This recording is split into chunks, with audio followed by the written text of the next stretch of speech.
Shooting করতে গিয়ে অসুস্থ মিঠুন চক্রবর্তী, তড়িঘড়ি তাকে নিয়ে আসা হলো অ্যাপোলো হাসপাতালে। ব্রেন স্ট্রোক হয়েছে অভিনেতার, এমনটাই হাসপাতাল সূত্রে জানা যাচ্ছে। বিস্তারিত জানবো, কথা বলবো আমাদের প্রতিনিধি জিলম করঞ্জাইয়ের সঙ্গে। সরাসরি চলে যাচ্ছে জিলমের কাছে। জিলম, কেমন আছেন মিঠুন চক্রবর্তী? এমআরআই করা হয়েছে এবং তার ব্রেন স্ট্রোক হয়েছে বলে হাসপাতালের তরফ থেকে জানা যাচ্ছে। হাসপাতালের সূত্রে যেটা জানানো হচ্ছে, তার শারীরিক অবস্থা এই মুহূর্তে স্থিতিশীল। তার ব্রেন স্ট্রোক হয়েছে অবশ্যই, সেটা ডায়াগনোসিসের যে প্রিলিমিনারি ডায়াগনোসিস সেটা হয়েছে তার এমআরআই করে।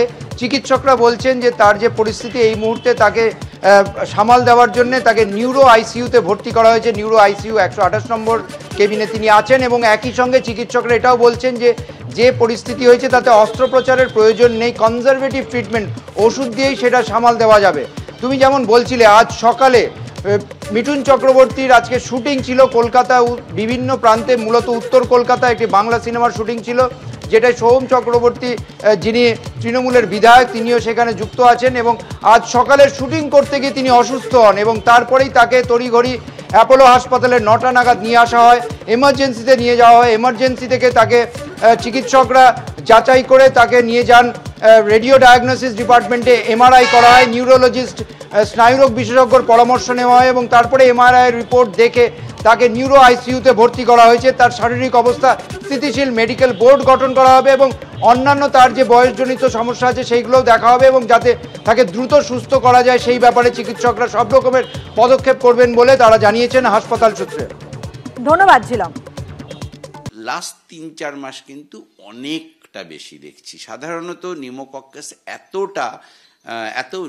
এত ফ্রিকোয়েন্ট এবং এত সিভিয়ার দুটোই, এটা কিন্তু বেশ অদ্ভুত। অনেক ক্ষেত্রে দেখা যাচ্ছে যে আমরা সেই ব্যাকটেরিয়াটা পেয়েছি, ব্যাকটেরিয়া কোন অ্যান্টিবায়োটিকে কাজ করবে সেন্সিটিভিটি অবধি পেয়েছি, সেই অ্যান্টিবায়োটিক দেওয়া হচ্ছে, তারপরেও বাচ্চা ভালো হচ্ছে না বা ভালো হয়ে আবার খারাপ হয়ে যাচ্ছে। যেই অ্যান্টিবায়োটিক্সগুলো নিউমোকক্কাল নিউমোনিয়ার ক্ষেত্রে দেওয়া দরকার, সেন্সিটিভিটি প্যাটার্ন দেখে সেই অ্যান্টিবায়োটিক দেওয়া হচ্ছে, তা সত্ত্বেও কিন্তু দেখা যাচ্ছে যে এক্সপেক্টেড রেসপন্স আসছে না, প্রলং রেসপন্স আসছে। এবং নিউমোকক্কাল নিউমোনিয়ার ক্ষেত্রে মোস্ট অফ দ্য পেশেন্টের ক্ষেত্রে কমপ্লিকেশনস দেখা যাচ্ছে, যেটাকে আমরা বলি এম্পাইমা থোরাসিস। লাংসের বাইরে প্লুরা বলে যে লাংসের পর্দা আছে, তার মধ্যে পুঁজ জমে যাচ্ছে এবং এই পুঁজ বার করার যে চলতি উপায়, নিডল ফুটিয়ে সিরিঞ্জ বের করে বা পাইপ ঢুকে, সেক্ষেত্রেও কিন্তু কিছু কাজ হচ্ছে না।